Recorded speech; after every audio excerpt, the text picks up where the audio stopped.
I bring you greetings on behalf of our team, the Mid-South Atlantic Small Business Training Resource Center. We're based in Atlanta.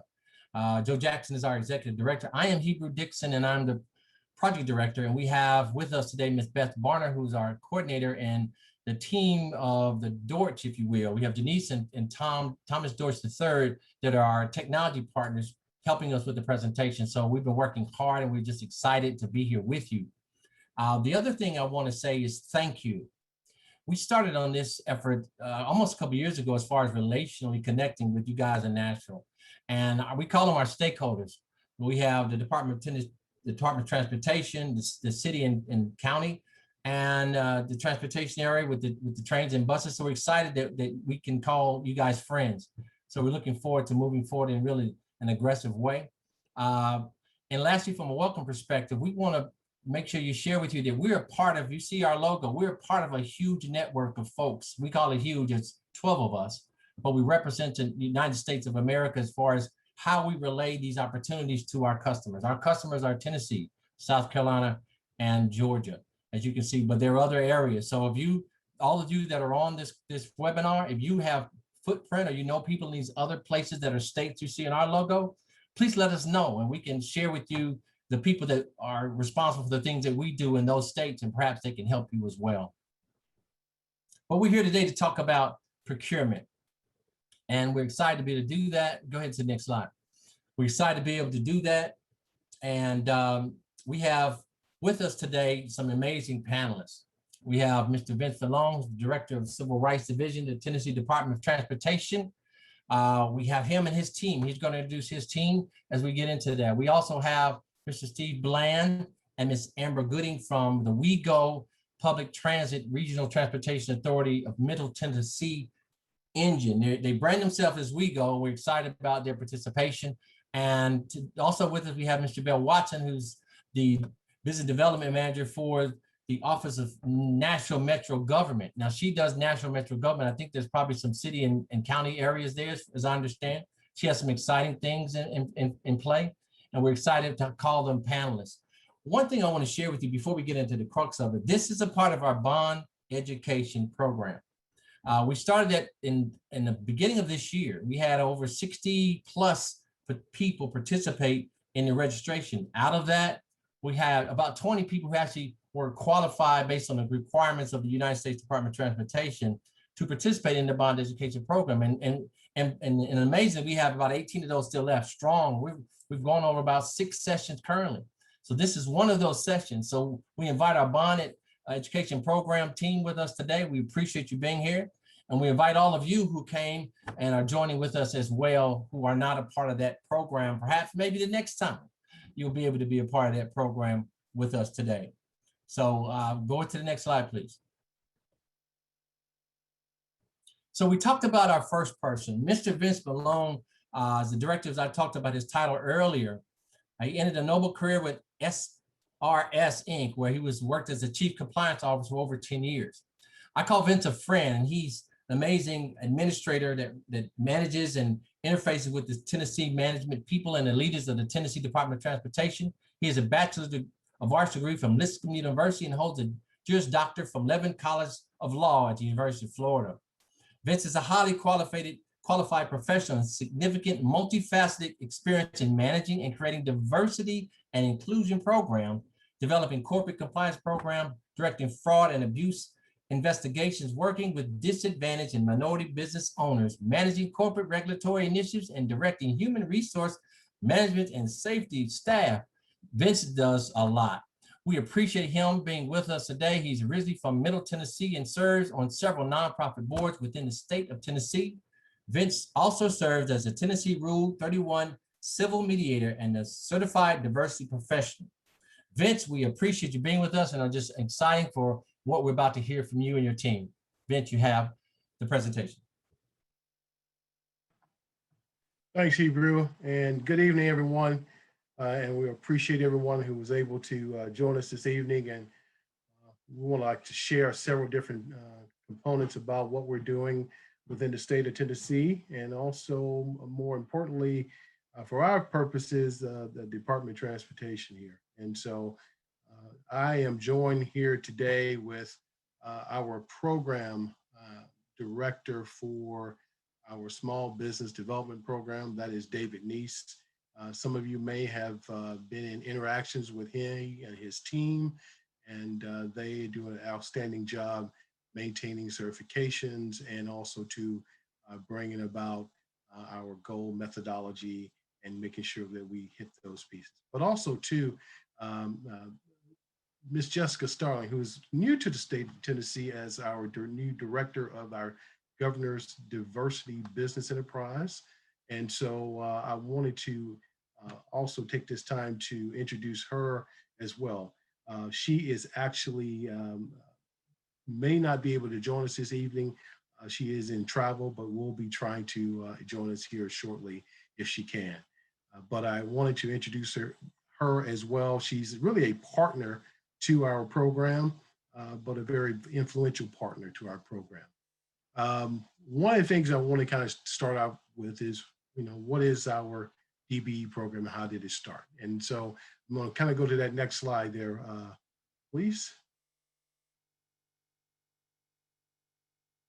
And as we kind of go into that piece of it, kind of the lineup that we'll do today is myself. I'm going to kind of start with this one piece of information about what our DBE program is about and give us a little historical context. And then I'm going to kind of turn over to Mr. David NEESE, who also brings a wealth of experience and will kind of give you more of the nuts and bolts and details about our program. In 1983, Congress enacted the first disadvantaged business enterprise provision. And at that point, at least 10% of the fund authorized to highway and transit federal funding was to be expended with DBEs. Currently, our Tennessee Department of Transportation goal is at the highest it's been in probably over 20 years. It's a 9.61% goal. And a lot of that has to do with the folks that we have that are our DBE connections here within the state of Tennessee and all the great work that our small businesses do to ensure that our projects come in on task and they also be able to finish as well. In 1987, Congress reauthorized and amended the program in order to try to make sure that we add women and other presumed groups that are disadvantaged as well.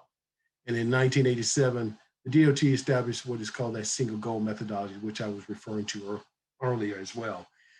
Basically looking at not only women-owned firms, but also minority groups. Next slide, please. Civil Rights Unit and our division, we monitor the bid letting to ensure that prime contractors have enough DBE participation to reach the project goal through the life of the project. Not every project, and I want to reiterate that, not every project has a goal that comes through the Department of Transportation. What we do is we look at where we have a best concentration of disadvantaged business enterprises, and we try to find those small businesses that really fit that mix and can do the actual work that is aligned for that particular project.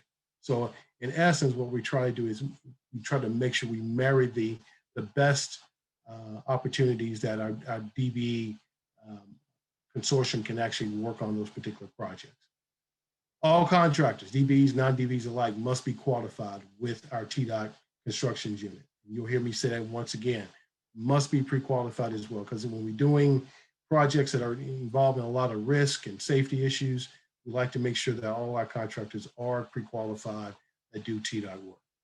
TDOT is the lead certification agency for the transit and airport agencies in the state of Tennessee, and there are 19 TNUCP partners and within TDOT. And you can go on that website and get the application if you're interested in applying to either of those particular agencies and partners. Next slide.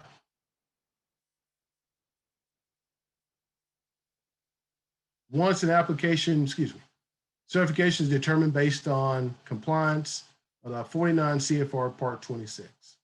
And from there, looking at our staff, which I'll turn it over to David at this point, our staff and our TDOT, Small Business Development Program staff, looks at that documentation, and we'll do an on-site interview and review by our compliance officer. David, I'll let you take it over from here.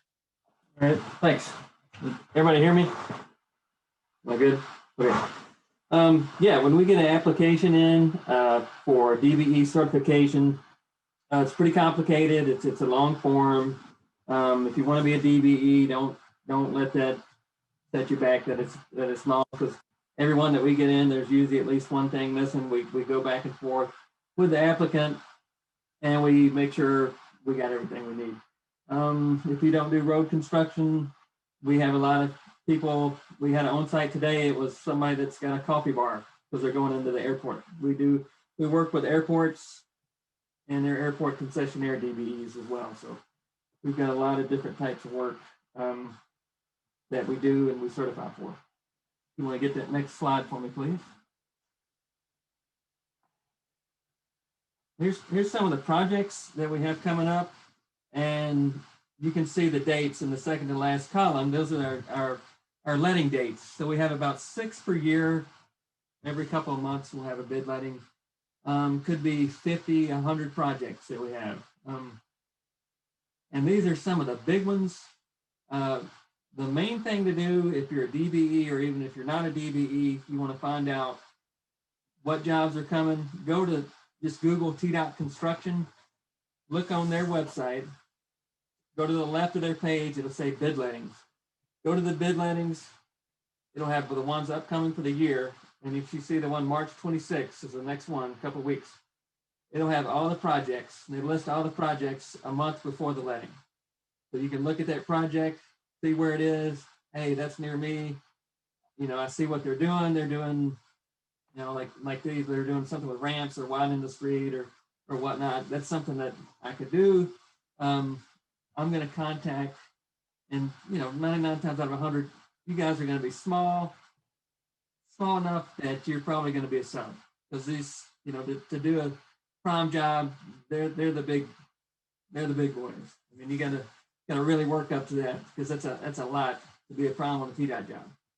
So what you want to do is, we have on our website, we've got, if you look at past lettings, you can see we've got a list of all the gold jobs, all the primes that got it, what area, what they did. If you look at those, you can get an idea of what primes are getting jobs at TDOT. And I always tell the DBEs, you know, they'll say, how do I get some work? Well, you need to go out and meet some primes. And so look at look at those previous lettings, contact some primes, have a meeting. You know, it's easy now. Everybody's, you know, used to be, hey, let's meet out, meet lunch. Now it's, you know, it's all online. So a lot easier to connect with people. That said, some of the big ones we've got coming up, I won't go over everything because they're listed here and you'll get this afterwards. But you can see we've got some widening, ramps, interchange. You see which regions they are. The states in 4 regions. We've got region 1's Knoxville, 2's Chattanooga area, 3's Nashville area, and 4 is going to be Memphis area. And if you go to the next slide, please. And that's just more, that's got some in region 1 and 3 and the counties as well. Like I said, we've got the next letting in 10 days, and there's some jobs out there. I'm sure there's some primes needing some DBE. So if you're a DBE, be a good idea. It's a good prime time to be hitting up some prime contractors. Next slide, please.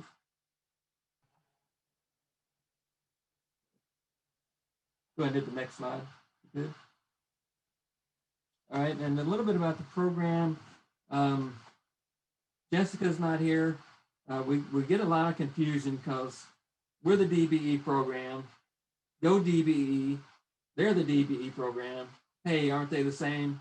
We get that a lot. You know, I'm certified with Go DBE. Why can't I work on this CDOT project? Go DBE is Governor's Office of Diversity, Business Enterprise, Diversity. We're Disadvantaged Business Enterprise. So they're both DBE, but the D's, 2 different things. Ours is federal, there's a state. We've got different regulations than they do. They don't overlap. We have to have the same applications that every other 50 states and territories and whoever else has the federal DBE program. We report to FHWA, it's nationwide. We use some of the standards from SBA. And again, as Ben said, you must be pre-qualified by the TDOT construction division. That's a different division from us.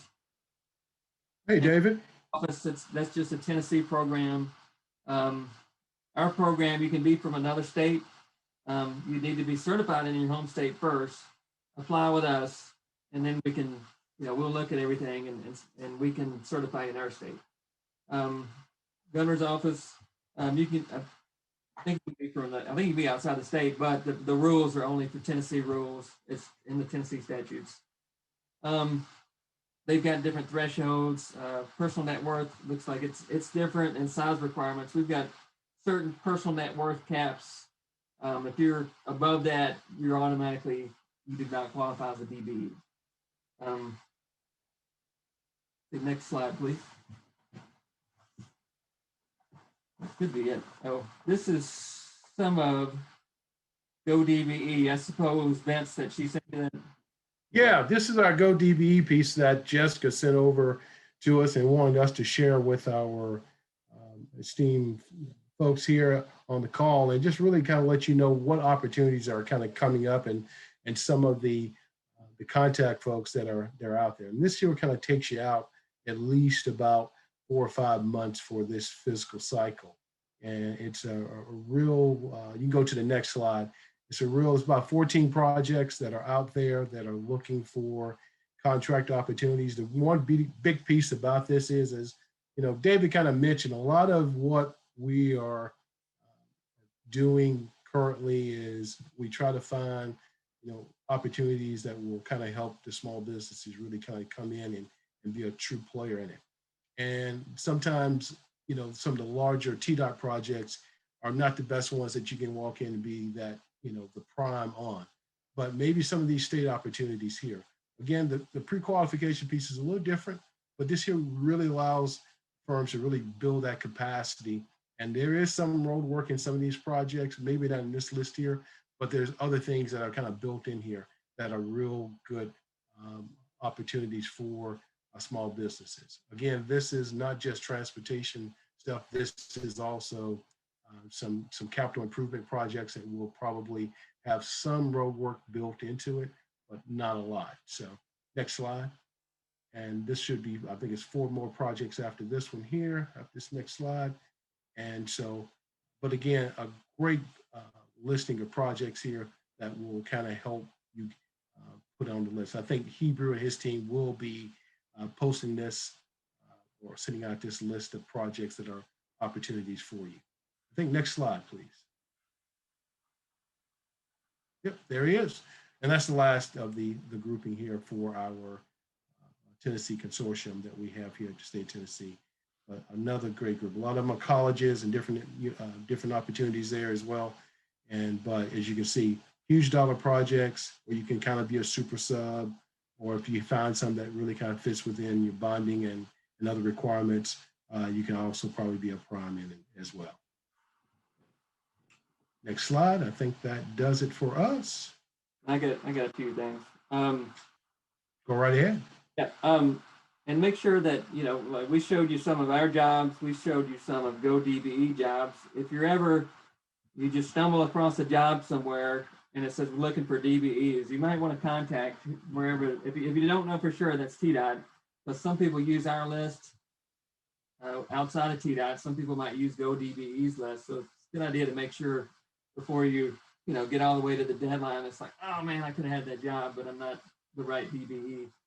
Another thing that Vince kind of shown, it's not all road construction. We've got consulting work.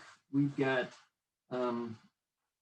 local programs. You might have a municipality. They might have a rest stop. They might have sidewalks. They might have rest stop. You have plumbing. You get drywall, things like that. And also, there was a question in the chat box. I think I hit it a little, but I'll hit it again. It says, if we're a DBE in another state, is the process still the same to apply? If you are in another state, yes, you need to first be certified with your home state. And then there's an application. If you go to TDOT Small Business Development, that'll bring our website up. And on that, there's a drop down for applications. There's in-state and out-of-state. Click the out-of-state. That's about 2 pages, but then we would have to receive your application from your home state. And it's all spelled out on our website. So, and that's pretty much all I have. If anybody has questions, I'm more than happy to answer them. We appreciate you guys so much. That was an amazing bit of information. Does anyone have any additional questions for our leaders of the Tennessee Department of Transportation? Great. One thing that I wanted to kind of reinforce, and you'll get that slide, but I find that very unique. And maybe some other states have it as well, but this diversity category that they have is a great, great launch pad for folks that may not be able to have the capacity to do some of the larger work. I think Mr. Vince talked about that. I just want to kind of reinforce that, because that's sometimes we see and we hear from our DBEs in other states that that's a barrier sometimes. How do I get involved, right, in some of these large transportation projects? Well, packaging strategies don't get it down to the micro level as we'd hope they would in some cases. Some just can't do it. It's just not the way you execute projects these days. So that's a great, great tool to be able to get into relational conversation with the projects and how the Tennessee departments work within their organization, and how you can build relationships, key, right? Relationships with entities and be able to have launch pads to others. So hey, Hebrew. Yes. I want to add one piece on it too, is that, last year, Director Starling, Jessica Starling, told me that they spent almost $700 million just through the GoDB program last year. So it's not a small dollar amount that they're spending, and I know that they're looking to do more work in that space, trying to do somewhere close to $1 billion over the next year or two. So please, by all means, she's a great partner with us. She just started in that role. She was over here with TDOT for a while. Okay. But we'll hopefully that will be a great launch pad for a lot of small and up and emerging companies. That's great. Well, you guys doing great work. We appreciate it. Amazing numbers. And as I always say, this is my tag on this year. The best is yet to come, right? So we're just amazingly proud of what you guys are doing. Look forward to working with you down the road.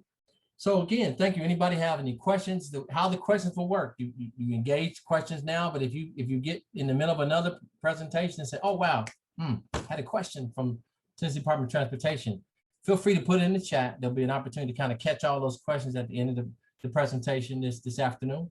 So we look forward to that. So next up, we have representatives from We Go Public Transportation.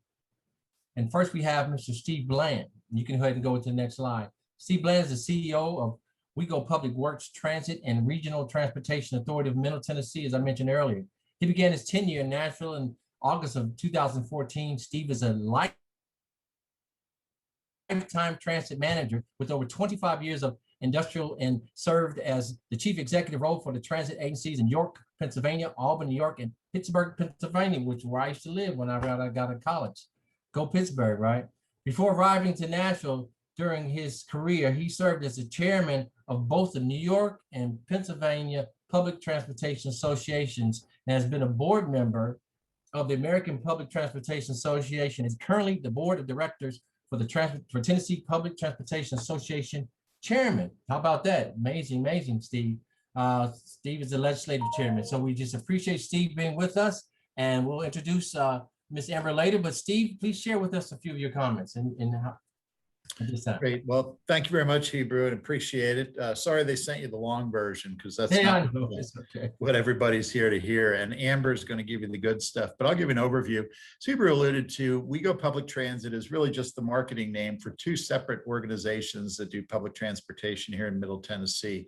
The Metropolitan Transit Authority of Nashville and Davidson County, which does primarily urban transit type service in Nashville and the surrounding neighborhoods in Nashville and Davidson County, and the Regional Transportation Authority of Middle Tennessee, which is a 10-county body that operates commuter-oriented service, including one commuter rail line between downtown Nashville and the city of Lebanon out in Wilson County. Primarily, we operate commuter bus service.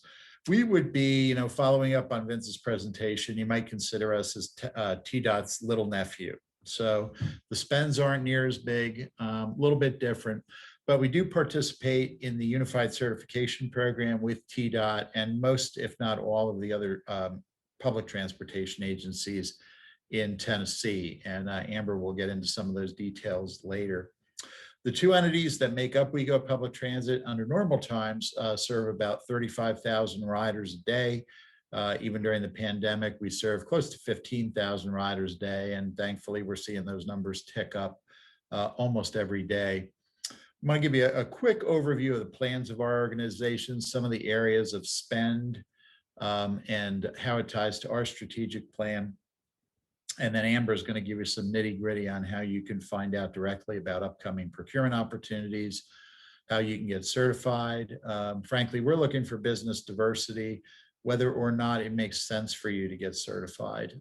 So we're interested in having small business, minority business, any type of disadvantaged business participate in our program, whether or not you go through the certification process.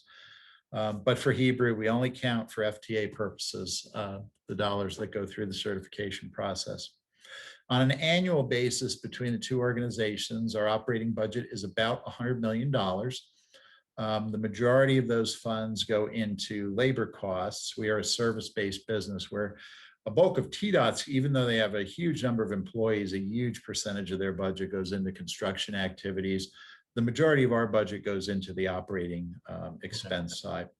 If you leave out what we spend on our labor, about $30 million a year is going into goods and services. And it's a pretty wide array of goods and services.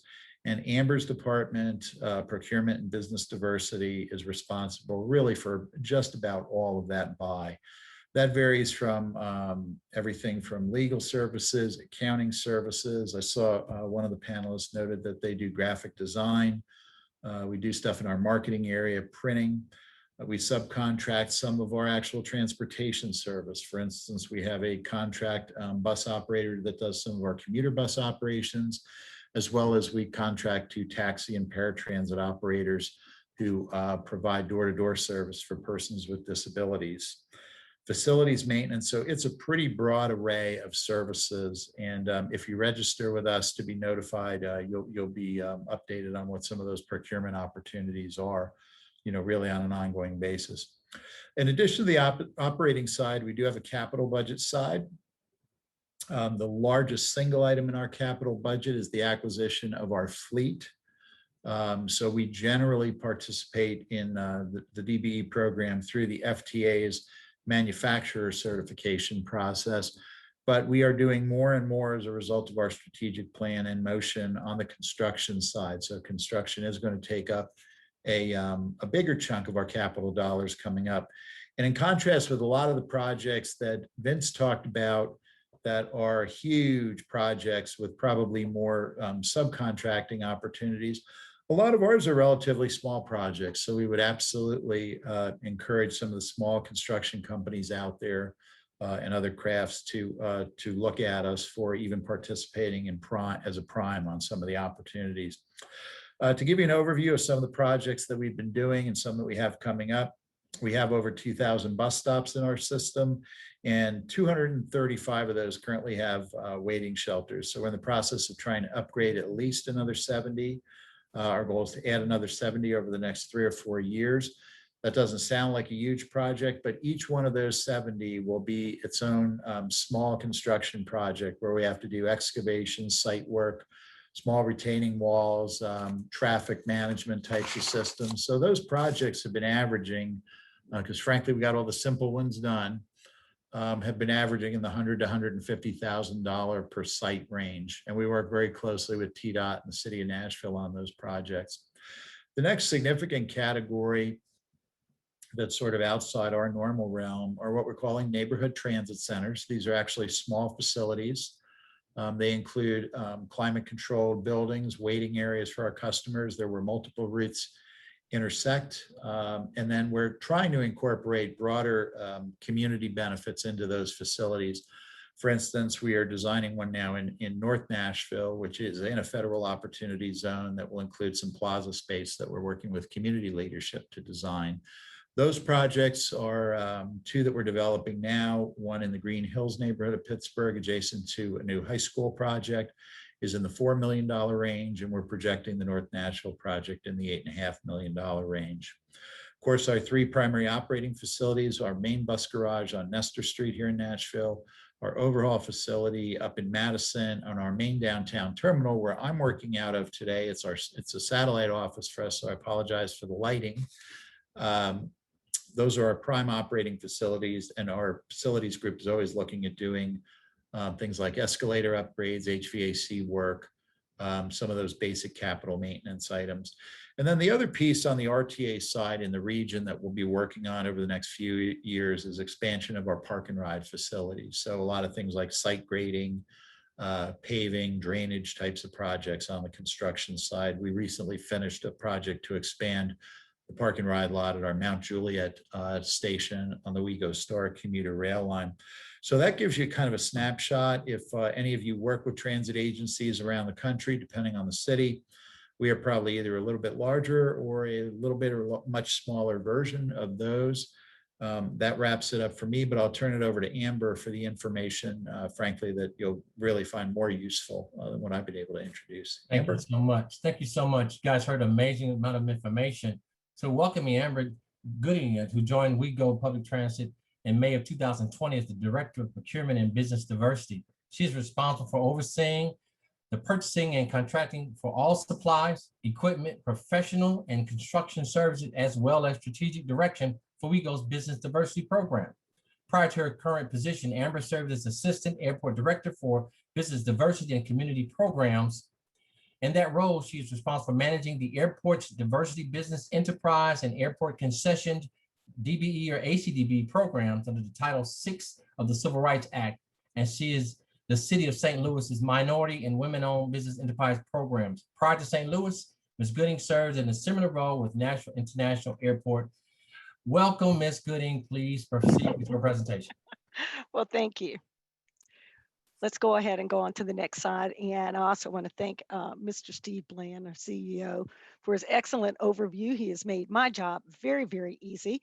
And I'm actually going to kind of skip through the next couple of slides. So if we could move forward with the next one, that's just a quick overview again of what Steve outlined as our organizational structure. So I guess let's start to get sort of to the nitty gritty about procurement classifications.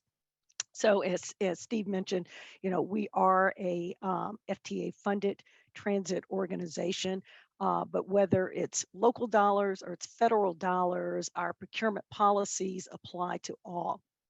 So this is for the attendees here, kind of really a look as to how we break things down, what we call into more formal procurements. We've set a threshold of anything above $150,000 or above.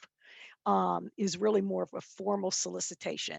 You're going to see it publicly advertised in a number of different areas, trade organizations on our website.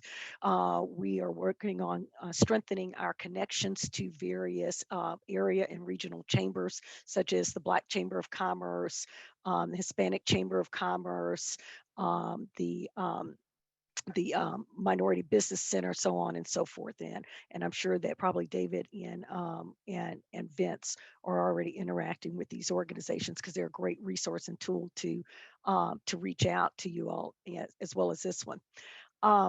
Informal procurements is what we call some of those projects that come in under or projected under 150,000. A lot of times our department heads will use what we call a 2-quote system, and that they can informally request 2 quotes. Where we are making a few changes and people are on board with this is encouraging and providing upfront also a list of certified vendors in the areas, so that 2-quote, it's a minimum of 2 quotes. We want to see it broadened to actually additional ones. So there's more opportunities for our certified firms. We've introduced some new technology, not new to the environment, but actually new to us, that is really making a difference for us to manage our outreach and to connect these opportunities quicker and sooner with the next codes that people are certified, but also too, if you're not certified, and I'll talk a little bit about this in a minute, about registering as a vendor, being able to connect to you with by your business description and how you describe yourself. So we definitely want to include more by DBEs and small business and women-owned businesses, but also prime vendors as well. Next slide. All right.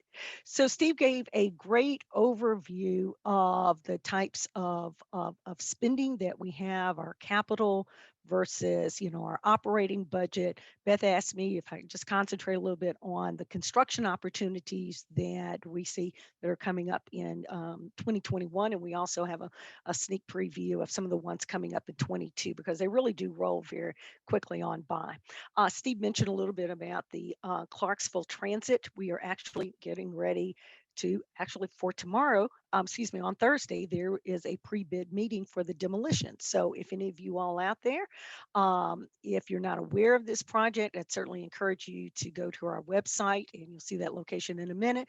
Register for the pre-bid meeting, because that's an excellent opportunity. I won't read through all of these, but you can see the breakout in these projects. What I like most about a project, and something that Steve, again, I'm going to respect Steve a lot because he did such a great job, is, we are definitely, as you can see, not the size of TDOT, but we have got a lot of great projects that I think are just prime because of their estimated dollar value for DBEs, MWBEs, small businesses to propose as a prime. And with that, in connection to this form here, and Hebrew, you said this was a part of the bonding program. That is so very important. I've been doing this a lot of years, and as you can see by my resume, and one of the things that I have found that is one of the single biggest barriers for small businesses, DBEs alike, to move into that prime space, because they may have been executing work, but possibly they've not always been focused on building their bonding capacity. And then here comes along a projects that they're perfect for, but they don't have the bonding capacity in place to propose as a prime. So I really highly encourage you all to continue to working with the program, if you're not, to get involved and build that bonding capacity. Next slide, please. Okay. 2022, just around the corner, modernization of our escalator.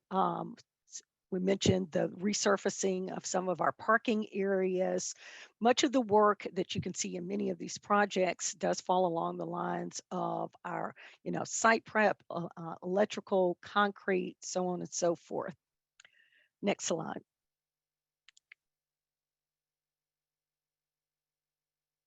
Oh, one more. We can go back to that pretty overview of a rendering of but possibly this was an exact rendering, because of course the design is getting underway. But Steve spoke of this here, our plans for neighborhood transit centers. And I'll have to say, I had an estimated value on it of a little less than 4 million, but in Steve's overview, it's 8 million. So that's even better.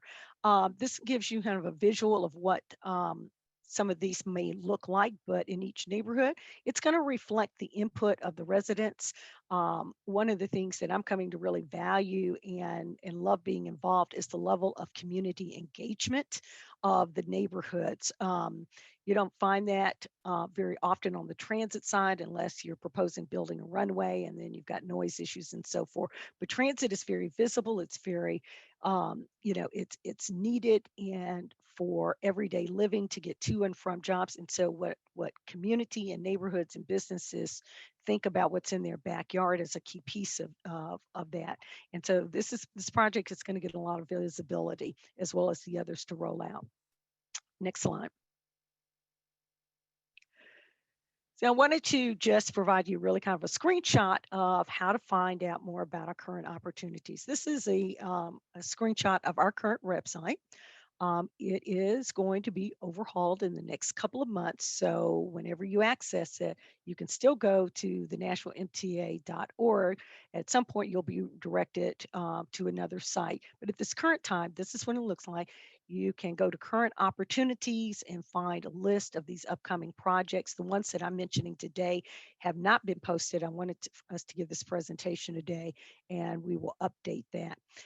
As well as it will continue to be populated with upcoming opportunities. Next slide. So a little bit about our diversity program. As you can see by my title, we have really formalized more and really raised, I think, the awareness of our participation and involvement and really and commitment to the diversity program by really rebranding this part of the department from DBE liaison to business diversity. And a few weeks ago, I gave a presentation to our board with a couple of these slides in it. And just emphasizing that we felt it was important to broaden our view and our commitment to, while our DBE program, and certainly as FTA is our agency that we report to, but as someone noted before, and I think even Hebrew did, or maybe it was Vince, not everybody may be DBE certified. So there are opportunities to do so, but if you already have existing certifications, I'm looking forward to you contacting me, working with us. We can see how some of those certifications may be able to be used in some of our procurements, because we have a number of projects in which there's non-federal funding. And so we're looking to recognize all participation to the extent that we can. Next slide. Okay. Just a quick overview about, again, our DBE goals. So this past year, we finalized our triennial DBE goal, which is now at 14%. The last previous year, 3 years, it was at 6%. So you can see that's a tremendous increase in growth. A lot of people might ask, and certainly we did internally here, is that, wow, that's a big leap. Yes, it is. We are very optimistic, but as anyone knows who does goal setting methodology and goes through this process every 3 years, it is reflective of your upcoming opportunities. And the great overview that was provided, along with some of the opportunities we're listing, we are seeing a huge uptick in projected in construction in particular, as well as some of our other goods and services in which federal funding has been used. So that's really has gone into that methodology.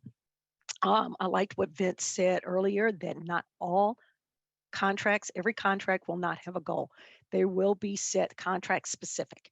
So when there's not availability or we can't find people in certain areas, the goal amount may look a little bit different, but this represents overall what we're striving and what we're benchmarking ourselves annually when we report, or semi-annually when we report to FTA. Additionally, we have what I would call an aspirational small minority women-owned business program for our non-federally funded projects. So what does that mean?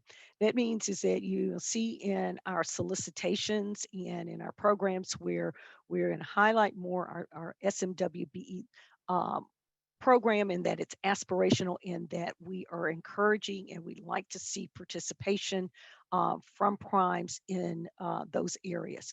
At this point in time, we do not have a formal disparity study on hand, so we've got to stop just a little short of having exact goals on that type of funding, but it's important. Who knows, we may get there. But in the meantime, we are committed to, again, doing everything we can to encourage the participation of small minority and women-owned businesses.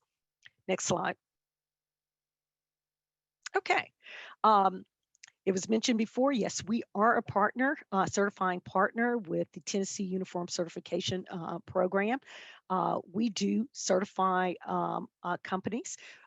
We are looking to grow that certification, and one of the tools that we're going to be using, we'll launch in a couple of weeks, is an online certification tool.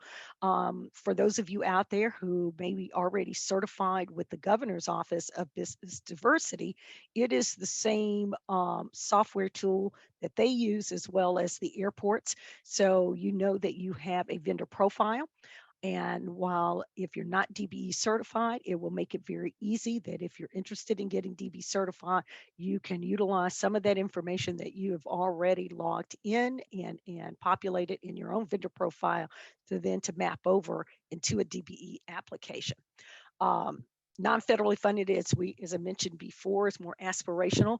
So we don't have a certification for small minority women-owned businesses. I think probably JERVAL will talk about some of that with under the Nashville program, but we in that sense are much like Metro Nashville government in that we will recognize your certification from another agency in our non-federally funded projects. So again, I think that's very helpful because we're not trying to overburden companies with seeking yet another certification. So trying to help you leverage what you already have. Next slide.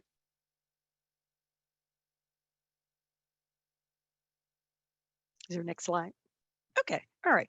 This is just a little snapshot of actually what our diversity system portal looks like. That's the that actually is the website address. So for all things really diversity, we will be adding our procurement opportunities here. So this will become a little bit more seamless, but for primes out there or companies looking to do business, you can go there to apply for certification, renew your certification, find other firms in the area, in the state, and also nationally, as well as we are going to be adding a vendor registration portal to this as well. Next slide.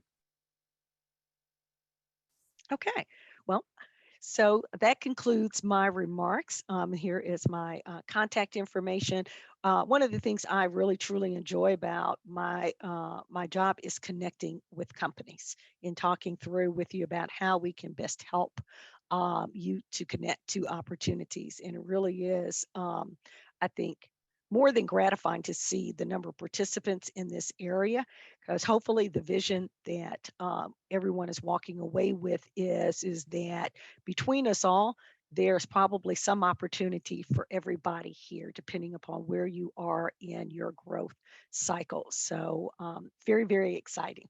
Thank you for having me. Absolutely. Thank you so much, Ms. Amber, and thank you, Steve, for an amazing bit of information. You know, and these times in these presentations, we have to kind of take a pause because, my goodness, what an amazing amount of opportunities that are in view in Nashville, in the MSA of Nashville, but also inside your organization. You're being creative and being responsive to those questions I've heard over the years.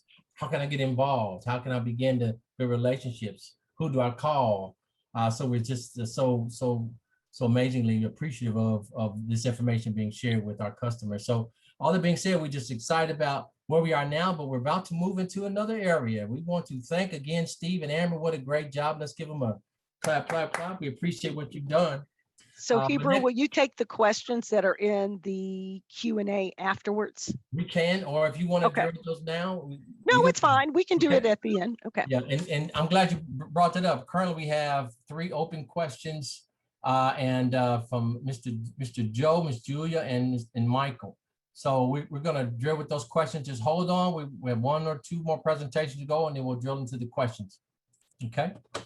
So Ms. JERVAL Watson is the Business Development Officer for the Metro Nashville Government in the Business Assistance Office. In her current position, she serves citizens by working to increase business opportunities for small and diverse businesses seeking to do business with the national government. JERVAL also develops networking opportunities, outreach events, and training seminars. She was an amazing partner with us in our Access 2019 effort, and we appreciate all the great things and ideas that she shared with us. She's worked in the supplier diversity field for over 10 years. Prior to joining the Nashville Metro government, JERVAL was the operations manager for the Tennessee Minority Supplier Development Council, TMSTC, and I think they've grown now to servicing other areas, and that is an affiliate of the National Minority Supplier Development Council. So without further delay, we just welcome Mr. Vol to us, and we just look forward to what we're about to hear from her presentation. Mr. Vol, you have the presentation. Thank you so much. It's a pleasure to be here. I'm in the midst of my colleagues and peers, and thank you, Hebrew. We enjoy working with you all as well. I'm going to jump right into this, but I do think it's necessary for me to say that sometimes I'm sure that you all can tell that some of the information that we provide is a little bit redundant, and that's just simply because we all work together. We're all partners in some capacity, but we work together, and a lot of times some things carry over. So if you hear me repeating myself, it's just simply because I'm attempting to reiterate. First and foremost, next slide, please. We want to thank you all for coming. You can go on to the next one as well. I want to press upon you, the most important thing when doing business with Metro is that you need to be registered. In order to do business with Metro, no matter what business capacity you're in, you have to be registered in our system. That's a very simplified process. You want to go to nashville.gov to do so.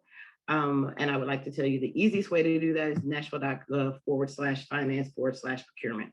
It'll take you to our procurement page, which has a wealth of information on there, and you can find how to register, how to be certified, how to do business, period. If you just click on the how to do business link on the left-hand side, it'll take you to all those things. But make sure you're registered with us. Even if you don't feel like that you want to do business with us at this state, you still want to, we still want to know about who you are as a company and the opportunities that, that we may have to work with you. So we want, I can't say that enough. We want to do business with you. So we want you in our system. I think everybody on the call here today that's a panelist has pushed that information forward. There's a lot of business opportunities, but we can't do business with you if we don't know who you are. Next slide, please. This is just a picture of what it looks like when you go to register, just so you're not confused at all. Again, as I said, it's very simplified. It's your basic business information, your company name, where you're located, how you want to be paid, the goods and services that, that you provide. I do think it's valuable to note that most organizations utilize NEESE codes, NIGP codes. We use USNSPCS codes, which is a very different code compared to others. So make note of that when you're putting your commodity codes in, because it's different than the others. They have corresponding codes, but it is a different code system. You can go to the .org of USNSPS codes in order to find out what your code is if you don't know. It's also accessible within our system. If you type in what your products and services are, they'll find the code for you as well. So just please make note of that. That's very important because it won't have you down for the right products and services if you don't utilize the correct codes. Next slide, please. Excuse me. Be sure that you have, like I said, your basic business information. The only other thing I would point out to you is use the magnifying glass when it's available, because there are little nuances with the system, as there are with all systems. Just something as so simple as when you want to put what country you're in, the United States. Sometimes it gets a little quirky. You want to make sure if you see a magnifying glass, utilize that magnifying glass. And I'm not going to read all of this to you because some of this stuff is basic information, but I just want to make sure that we hit the key points regarding doing business with Metro. Next slide, please. This is very important. This is our business opportunity bulletin board. You can go here to find any opportunity that is currently in motion with Metro. It doesn't matter if it's been released or if it's working. You can go to the business opportunity board. We call it Bob. It's a little bit simpler, a little less acronym utilization than we have to use in this field. But you go there, you can find all bids, requests for proposals. It'll tell you who the buyer is with that so that you can request access into that particular solicitation. You would have to do that if you're not registered with us. Now, I say that because when you register to do business with Metro, you tell what products and services that you have, that you're able to provide. But you know that there are a lot of bids that are released that are larger bids that may not dummy down to the smaller categories. And if there's something that you think that your products and services fall within that would not be on a broader spectrum, you also have the opportunity to go out there and look. But what our system does is when you're registered with us, based on the products and services that you have, our system will send you a notification. That notification comes by the way of workflow mailers. Once you receive one of those notifications, it's simply because the system has notified, has by your commodity code has determined that you might have an opportunity to do business on this particular bid. At that point, you will need to sign into the system, excuse me, sign into the system, go and review the scope and determine if it's something that you really could effectively bid on. If not, then of course, just, you know, ignore it, delete it. But we want to make sure that we notify you anytime there is a possible opportunity. But there are those that may not be times where you may not be notified. And I'll just use something so big as the soccer stadium. When the excuse me, when we have solicitations that go out of that large of nature, then it's a broad code. So there are codes that are very vague, and then there's codes that are very specific. So that particular code would have more than likely been under construction, just general construction, which covers a multitude of areas, but then there's some smaller areas that might not be included. And I'm just gonna randomly stab out there in the dark and say something so simple as window treatments in the offices of the soccer stadium. Let's say there was window treatments that they needed to find. The prime would go into our system and look for that code, but it wouldn't automatically notify you as the business owner. So that's one of those case scenarios where you want to use Bob if it didn't notify you. But again, there are larger codes that we utilize to try to cover the multitude, but then there are occasions where it may not be able to be so specific and then we not have that opportunity. Next slide, please.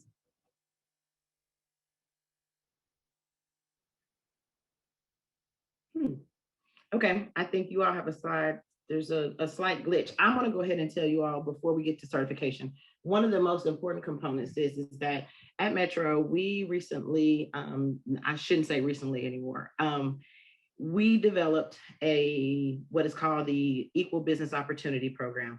It actually went live, and I seem to be losing a year from last year, but it went live July 5th of 2019.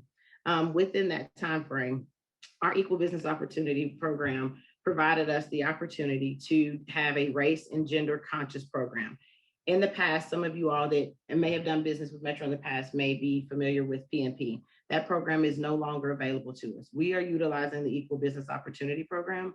And with that program, it allows us to set goals on solicitations, on a solicitation by solicitation basis, based on availability, of course, but they are race and gender conscious. So our objective is to do business with Black and brown businesses as well as women-owned businesses and small. But know that the difference now is that we have grown exponentially, and the percentages that are placed on solicitations for us to make sure that we can develop the ability that we have to do business with Black and brown businesses and women-owned businesses, because it wasn't where we wanted it to be. And after we conducted it, we didn't conduct it ourselves, but we had a company conduct a disparity study for us. It was noted that there was a disparity there. So it allowed us to change our program to better benefit Black and brown businesses as well as women-owned businesses. Please note that there are required percentages based on goals that are set for those particular industries. And again, it's based on availability. You have to provide a summary if you're not able to, excuse me, to meet the required goal. And I'll be honest with you, I almost hate saying that a lot of times, because from what I've seen since we've implemented this program, I want to say that's happened maybe 4 or 5 times, and I might be underbidding it a little bit, but there's not goals placed on solicitations unless there's availability. So if there is a percentage goal placed on any solicitation for a Black and brown business or women-owned business, rest assured there is availability. So there's opportunities for businesses to be a part, as well as for those primes to look for participation from those companies. So those are just things that have changed tremendously. And a part of that, with that, in order to be a part of those programs, we want to make sure that you're certified. Now, Amber already stated previously that we do not certify Black, brown, woman-owned businesses. We feel like that's out of our wheelhouse. Most of you all that are labeled under those categories have already gone through some sort of certification process. We currently have specific companies that we certify, entities that we accept. And the reason why we do that is because we vetted them and we feel like they have a viable certification program. And in those programs, if they've done the work and you've done the work, then it's not necessary for you to go through it again with us. So next slide, please. If you go through one of these organizations, we accept those certifications. So once you're in our system, what we will do is you'll send us your letter, a certificate, or your certificate, and we'll apply it to your account. So it's, again, that's why I say it's very little work when you want to be registered with Metro, because all you have to do is, you've already done the work. We just want to make sure that you have the ability to participate in the program without any additional work on your behalf.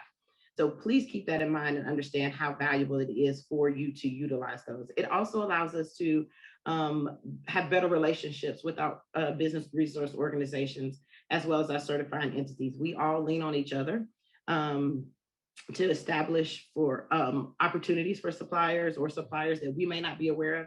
A lot of our databases cross over with one another, but then of course, there's always some suppliers that aren't necessarily registered with every certification entity that we do business with. So it allows us an opportunity to better network with one another, as well as you all that are part of those different databases.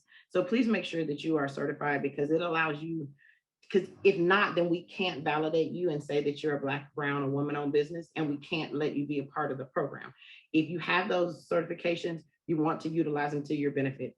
As a person that wore a previous hat in the certification industry, I would say to you, be sure to get your certifications. Even if you don't feel like it is a benefit to you, please know and understand it has a much larger benefit than just confirming that you are Black, brown, or woman-owned. The benefit is exponential when it comes to you participating in different programs. Next slide, please.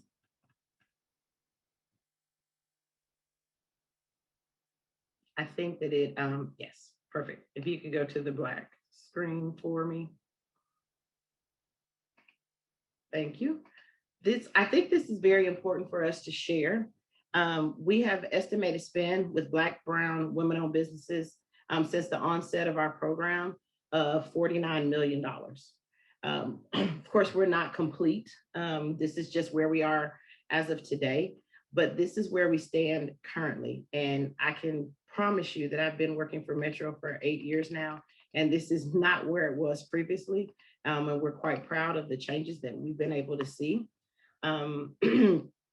This screen is very dramatic in my opinion, because I want to make sure that you understand that we want to do business with you. Now, the benefit is that there are some opportunities that hold suppliers back with bonding and things of that nature. And this is why we're participatory with the U.S. Department of Transportation and ensuring that we provide additional opportunities to get bonded, because this number will continue to grow, but we want it to grow at an exponential rate annually, just by having those opportunities for each individual business.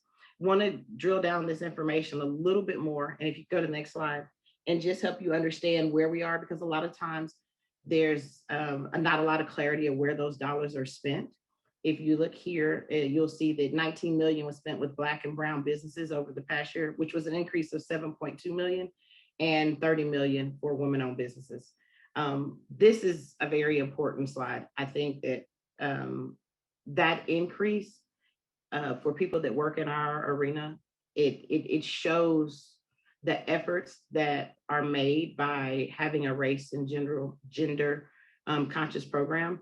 I can't press upon you the difference that is made. I don't think we would have seen these, well, I pretty much can say that we wouldn't have seen this type of increase without that program. So the EBO program is a proud program for us, makes us very proud to be able to have that program, because it allows us to help businesses in a much greater capacity than we have been able to in the past. The only other thing I would say is I did not provide on the screen all of our upcoming opportunities. There's so many in so many different areas. from construction to professional services to goods. I have provided to Ms. Bonner, which I've asked her to share with everybody on the call, our entire forecasting list for the upcoming year, just so that you have it at your disposal. You'll be able to view it and then it keep you abreast. It gives you a rough estimate of when those will take place, but wanted to make sure that you have it at your disposal. If by chance you it doesn't reach you, it's also on our website, the same place that I told you to go for anything else you want to get or receive information or receive about doing business with Metro. You want to go to nashville.gov/finance/procurement, and that's available for you there as well. Unless someone has questions, or unless Hebrew, you would like me to wait to the end, that is the end of my presentation. Okay, thank you so much. What an amazing job, as you always do. And I just want to just put a pause for a moment. I mean, what she said as far as how these programs grow, I've been in this business for a while. You never see that much increase. And it shows volumes to why these entities, these programs, these diversity studies are powerful. Now, just for a moment, just bear with us. This means that people go to college, right? Think about the impact economically to communities in the black and brown space and the minority and the women-owned space. The ripple effect of these dollars that recycle through communities are huge. And so that's one of the things I'm so just amazing, proud of you guys. You've done such an amazing job. I know when it happened, and I know your passion, and it shows the result of many bodies and hours of work. So just congratulations on this effort. So moving forward, next slide, please. And we'll handle the questions at the end, as she mentioned too. I love this slide. A little bitty baby, that's cute. Okay, so what we want to do is, she mentioned we're going to send this information out to you. So we're just going to move forward to the slides that I have. See, it's a bunch of it.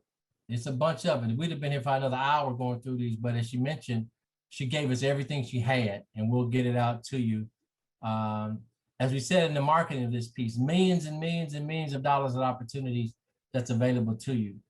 So look forward to getting this information.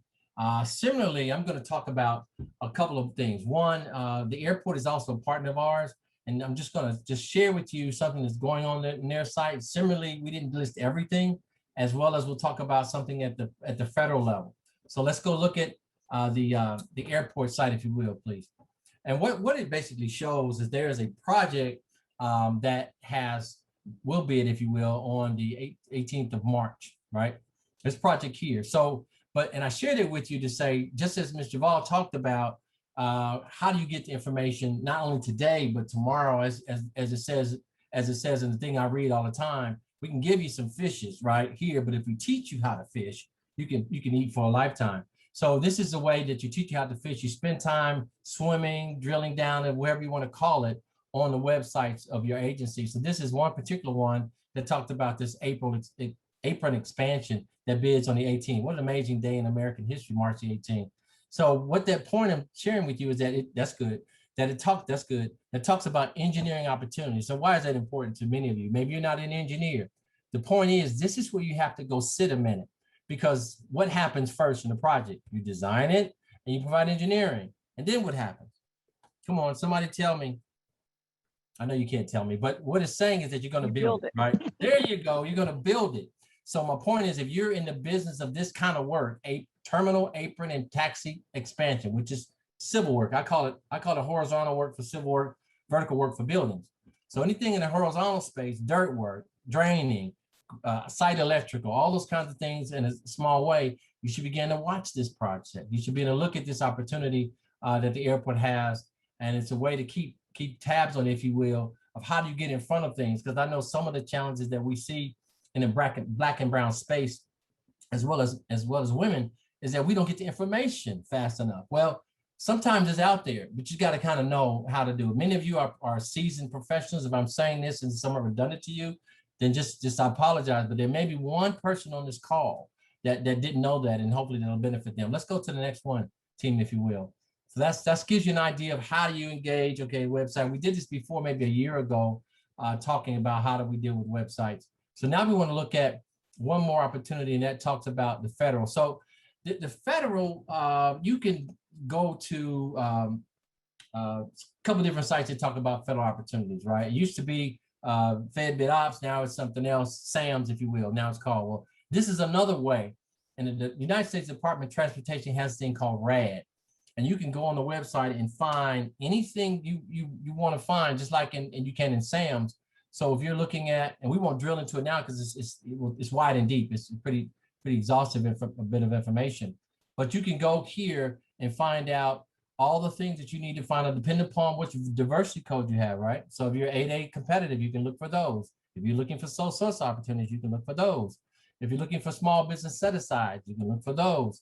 If you're in a hub zone, all that being said, and if you're, depending on the kind of work you do, they drill it down by agent, federal highways, federal roads, federal rails, federal transit.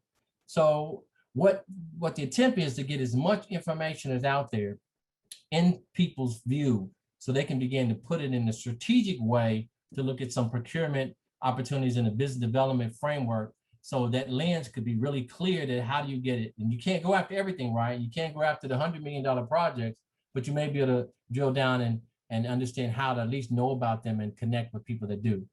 You can go to the next slide. So at this point, I just wanted to share those with you so you can drill down and understand how best to engage as far as understanding to be a part of the process. How does that work for you? Now, again, everything is best as it works for you. So we want to make sure we're clear about that. And I think today we've had the answer was checked, right? The answer was answered. There's millions and millions and millions of dollars of opportunity that's available to you. So it's just about how do you engage? So one thing that the panelists share with us, and they do this every day, they have a passion for it. So you see each of them listed their names, their numbers, and their email addresses, right? So if you saw something that you liked that made sense, or maybe tomorrow you wake up and say, you know what, I think that makes sense for our firm. You should look at that. My only counsel to you also is this. If you have a leadership team in your company, or maybe folks that you sit around and talk about opportunities, because many times we do these presentations, right, family? And we get this information. And it's so much information, it's almost a fire hydrant experience. It's just so much.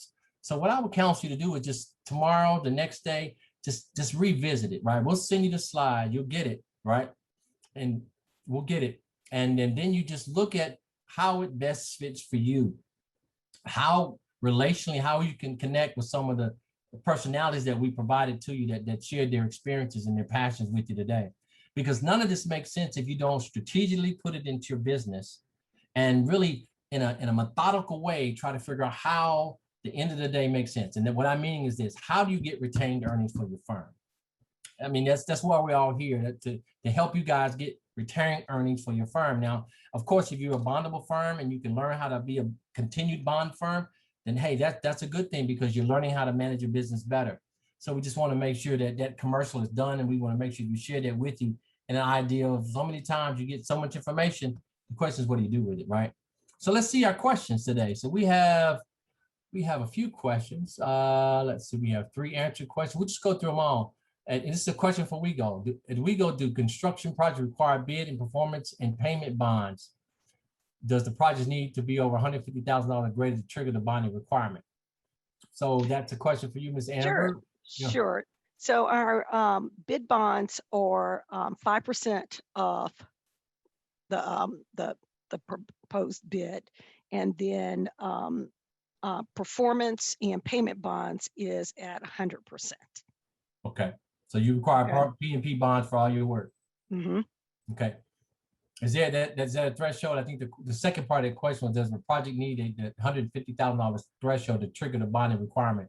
Some entities have under 100,000, doesn't have to have a bond. Some don't. That may not be just what you guys do. Steve might be able to chime in here on this, but I don't know of there being a threshold that excludes it. So typically on a project by project basis, we're going to look at what the schedule and the value is. So one of the types of projects I alluded to are some of these small shelter site improvements. Mm-hmm. That are generally, when a contractor's in and out in a couple months and it's $100,000 project, it's not going to require that bond. you know, our concern comes on the longer term projects with progress payments. You know, so when they're relatively quick turnaround projects, you know, we look at frankly what those barriers might be to active participation. You know, and the other thing I would allude to is look to where you might be a prime versus a sub, because again, we'll tend to rely on large primes to carry a lot of that burden, you know, for the bigger projects. Right. And thank you for that. That's pretty much typical too. The next question we see is from Julius Davis. It says, "Hi, Amber.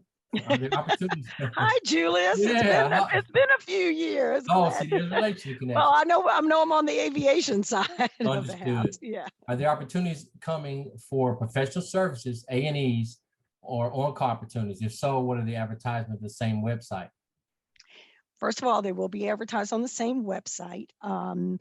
Right now, we don't have any that are up. We're in some contracts now that are going to be coming up for, I would say either for renewal, but we're going to be taking a look at how those come out and try to diversify those more so that we've got more A&E firms that are participating. So Steve, Trey, and I've had some good talks on that. Okay. The only thing I would add is I think one of the bigger A&E, one of our general task order contracts is up maybe in about a year, Amber. That's what, yes. Yeah. It's Yeah. So it's coming up soon enough that frankly, Right. I'd keep an eye on it. Definitely. Good deal. That was the only, now we have about 50 plus folks out there that's still with us. And these are the questions we received so far. So if we have about another minute or two on this experience. And if you see a question, you have a question, please share it with us. Now, if you miss it today, it doesn't mean you missed it, right? So if you have that question, feel free to email us and we'll gladly get something to you from an answer perspective. Okay, and we had, the only other question that we had was, can we get the .website? And that would be yes, we'll share that with you. We'll put it in the chat so you can get it. Miss Beth, could you put that in the chat, or Miss Denise, put that in the chat so our family can get it as we move forward? Thank you so much. Any other questions? Any other questions? Okay, next slide, please. Okay, this is the time where we have one of our team members that is with us today, and she's going to provide some overview comments for us. And she's a valued team member. She helped us kick off the bond program, and people may not remember it. In December, we had a webinar every week in December by the invitation of the Small Business Administration and their leader. And so Miss Channel, so we just are so blessed to have her as a relational connection friend, and we really benefited and helped us get in this position to have the restaurants that we had. So Miss Channel, would you please join us? Thanks, Hebrew. And as you know, you can always call me LaTanya. Miss Channel is my mother-in-law. So this was a really good session today. And as everybody said, we are all partners. Everyone you heard from today is partners together, and also with SBA. I do have just one PowerPoint. I didn't get it to Hebrew in time, so if it's okay, I'll probably share it. But let me just tell you a couple of things going on with SBA, and I'm only going to take a few minutes. And most importantly, I want you to know what's happening, and I want you to know how to get the information. So bottom line is, I'm LaTanya here with SBA Tennessee. I always say I'm your director here, covering the entire state. I have a staff of 10 people that cover the entire state of Tennessee. Like a lot of people, we've been working home virtually for about a year now, but we've been getting the information out every single day. What's been happening over the last year, and many of you need to know this if you don't already know, if you haven't already gained access to it, is those three little letters called PPP, Paycheck Protection Program. And as you probably have heard on the news and some studies that have come out, there have been some major challenges suffered by Black and brown entrepreneurs to get access to PPP dollars. So our current President Biden made some changes just in the last few weeks to help broaden that access to that money. But here's what I want to leave you with, two things. There were some recent changes for businesses that file as a Schedule C to give you greater access to PPP dollars. And as many of you know, if you get that PPP, Paycheck Protection Program loan, if you spend the money the way you're supposed to, you don't have to pay that loan back. So as Hebrew mentioned at the very beginning, that's free money. So some of the recent, two things I want to say. So the recent change that Biden made was that those who file as a Schedule C can now use a different line number off that Schedule C, line 7 versus line 31, which will give you greater access to those PPP dollars. And the other item I want to mention is those who receive 1099s don't realize that PPP is available to them. So please know that. But here's where to get more information. Every single Monday at 11 a.m. Central Time, we do a webinar here in Tennessee called Get the Facts on PPP. We do that because sometimes the changes come daily, and we've been doing these webinars ever since last year, and we're going to continue doing them. As it stands today, the PPP loan program ends on March the 31st. However, it's quite possible that today Congress voted to extend it to May or June. We fully expect it to be extended so that entrepreneurs can get access to it. And as the president recently announced, that Black and brown entrepreneurs can get the access to it. There's well over $100 billion still left of that free money available to you. I also want to mention that there are some grants that have been recently announced, some to venue operators, those in the entertainment industry, as well as restaurants. And the legislation that came out of the recent stimulus package focused on restaurants. The prior legislation, that stimulus package focused on venue operators and those in the entertainment field. There's more information coming on that. But if you join us on Mondays, we can get you that information as we get it. One thing I want to leave with you about the grant money. If some of you may have attempted to get the $10,000 of free money last year, please know that just this week, Congress passed recent legislation that some of those businesses will not only now get the $10,000, if they didn't get it last year, they may get an additional $5,000 if the business is located in a low-income community. So what I would say there and leave you with that again is on Mondays, 11 o'clock a.m. Central Time, we get out the most recent information that we get and check your spam. Please, every time I've talked to a business owner and I said, check your spam, there was the email waiting with an extension of SBA.gov. And please make sure it says SBA.gov, not something else. And that email said, hey, you're eligible for some more free money. Follow those steps. Every time I said it to a business owner, it happened. So check your spam. Join us on Mondays at 11. The other area the SBA has been really, really busy with over the last year is in disaster. As many of you know, in the Nashville area, of course, it's been a year anniversary since the tornado that hit us last year on March 3rd. Then we had that strange storm that came through called the derecho after that. Then COVID hit, and then of course the Christmas Day bombing explosion that happened in December. So as a result of that, there are low interest, really low interest loans that have been available and are still available as a result of some of those disasters. For those that were impacted by the Christmas Day explosion, a lot of people think the business had to be on 2nd Avenue. No. If you were a business in Davidson County or any of the surrounding counties, and let's say because of that AT&T outage, remember we all didn't have internet service for quite a while after that explosion on Christmas Day. If that disrupted your business operations, you were eligible for SBA assistance. So your business didn't have to be on 2nd Avenue. So again, Mondays, 11 o'clock Central Time, we do a webinar called Get the Facts on PPP and EIDL. Okay, so that covers the disasters, whether the disaster is COVID or whether the disaster was a natural disaster like the explosion or the tornado that came last year.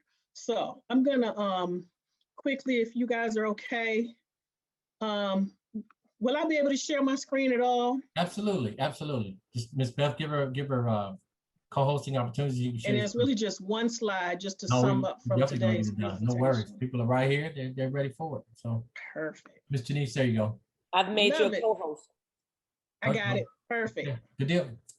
And the technology works when it works. I love it. I know. I love Zoom much better than Teams that we're required to use. Okay. So can you all see the SBA on the screen? Yes. Great. Okay. So I'm really, as it concerns contracting, which was the topic of today, I'm really just going to focus on 2 slides. Real quick, real simple, real easy.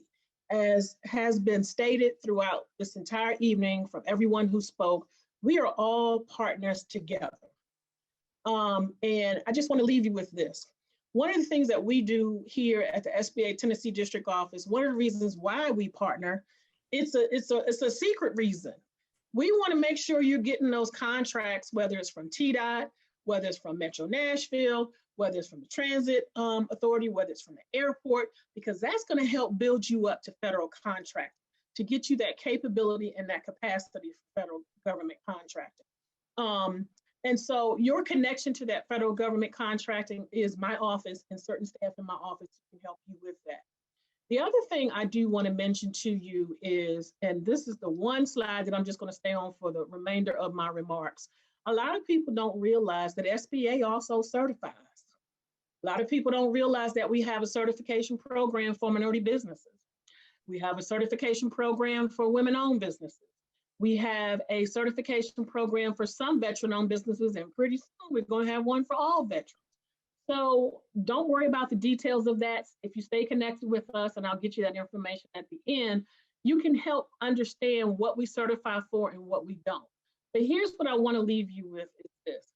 If you look at that pie chart to the left, and it shows you the gray area, that represents all the federal buying that the federal government does every single year. And if you look at the slits in the pie, the dark blue, the other blue color, the royal blue, the red, and the whatever color you want to call that, the other blue, that represents what Congress has deemed to be set aside contracts.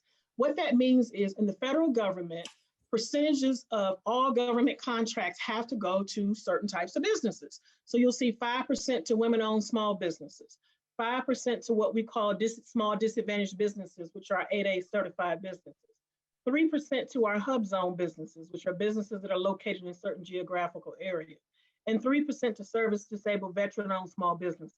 But all those colored pieces of the pie combined represent over $500 billion. That's a lot of money, and that's a lot of access that's available to you and those of you on the call. And I know you're wondering, well, how the heck do we get access to it? And so this is why I always say, as a reminder, I'm your director. It's my job to make sure you get the information so you can get that access. Stay connected with us. We have workshops, we have trainings. We have trainings that come out of headquarters, probably 2, 3, 4, 5 a week that come out of headquarters. And because we're in this current coronavirus COVID environment, many of them are webinars that you can pull up, listen to, try to understand, try to digest. Even if you're not ready to act yet in federal contracting, just to hear about how do I get access to this information. So I probably talked too long. Let me just leave you with this. So always remember that SBA is a federal agency. Everything that we do is done through legislation, through Congress. We all know who our elected representatives are on the federal side. And this chart that I've showed you is in law. It's federal law. It's by federal statute. And it has not changed in years, and it won't change in years, which is why we continue to try to get information out to women-owned businesses, minority businesses, veteran-owned businesses, that these dollars through federal contracts are available to you. So stay connected with us to learn how to get certified.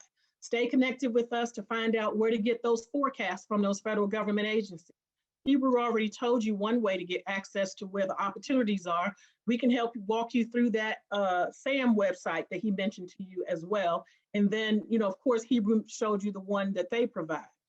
We also provide technical assistance because we don't want you to fail on those government contracts. So stay connected with us. And again, I probably talked too long.